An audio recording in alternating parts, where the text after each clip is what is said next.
Her name was Ruth, and she had a way of making every room feel like it had always been waiting for her. She was not loud, not dramatic, not the kind of woman who demanded attention the moment she walked through a door. She was simply present, fully, completely, quietly present, in a way that most people never manage even for a single afternoon, let alone for a lifetime. Marcus had known her since he was 7 years old. When she moved in next door carrying 2 cardboard boxes and a cast-iron pot, and from that first evening she had fed him a bowl of soup through the chain link fence because she had noticed, without being told that he was hungry, not just for food, for something softer, something steady. His mother had left when he was 4. His father worked double shifts and came home too tired to speak. His grandmother visited on holidays and smelled of lavender and obligation. But Ruth stayed. She stayed when Marcus failed the 6th grade, and his father stopped speaking to him for 2 weeks. She stayed when the neighborhood started changing and most of the older residents packed their lives into moving trucks and disappeared down the highway, without so much as a goodbye note left under the door. She stayed when Marcus went through his angry years, the years between 15 and 19 when he wore his bitterness like armor and pushed away everyone who came close. He said things to her once, cruel and sharp things designed to wound, and she had looked at him with eyes that held no judgment and said, "You're not angry at me. You're angry at everyone who left. I'm still here." He didn't speak to her for 3 months after that. She left a plate of food on his porch every single Sunday. When he went to college across the state, she wrote him letters, actual handwritten, letters on pale blue paper, every 2 weeks without fail.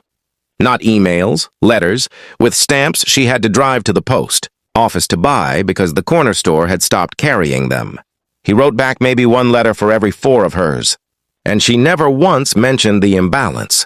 When he graduated and moved to the city for work, he called less, texted occasionally, liked her Facebook posts, the ones her niece helped her set up, the ones that were always photographs of her garden or her cat or a sunset she had caught through the kitchen window.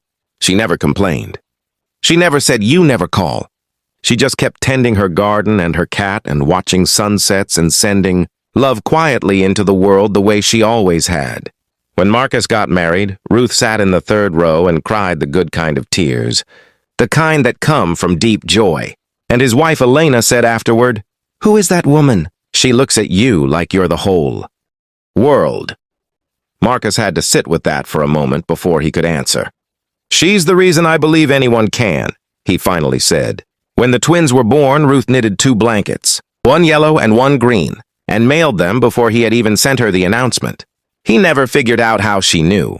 When his father died and the grief hit him sideways, flattening him in ways he hadn't anticipated, it was Ruth's voice on the phone at 2 in the morning that pulled him back to the surface. She didn't offer wisdom. She just said, "I'm here. Talk if you want, or don't. I'm here either way." He should have visited more. He knew that even then, standing in his kitchen at 2 in the morning with tears on his face, he knew it like a splinter he kept refusing to remove. He told himself there was time. There is always time until there isn't. The call came on a Tuesday from Ruth's niece, gentle and careful the way people are when they're delivering something irreversible. Ruth had passed in her sleep, peacefully, the way she had lived, quietly. Without drama, without fuss, the house next door sold 6 months. Later to a young couple who immediately painted the fence white and planted new flowers over Ruth's garden. Marcus stood on the sidewalk the day the moving truck arrived and felt the particular grief of watching someone be erased from a space they had made sacred. He thought about the soup through the chain-link fence, the blue letters, the yellow blanket, the 2 in the morning voice that asked for nothing and gave everything. Everyone eventually left, his mother, his father, his childhood, his certainty. Ruth had stayed until staying was no longer something she could do. And in the end, that was everything. That was the whole of it. The kind of love that doesn't announce itself, doesn't ask to be thanked, doesn't wait for you to be worthy. It just shows up, again and again, with a bowl of soup and a steady hand, for as long as it possibly can. If this story touched your heart, please like, share, and subscribe to Kindness Corner Stories. Because the world needs more reminders that quiet, faithful love is the most powerful kind there is.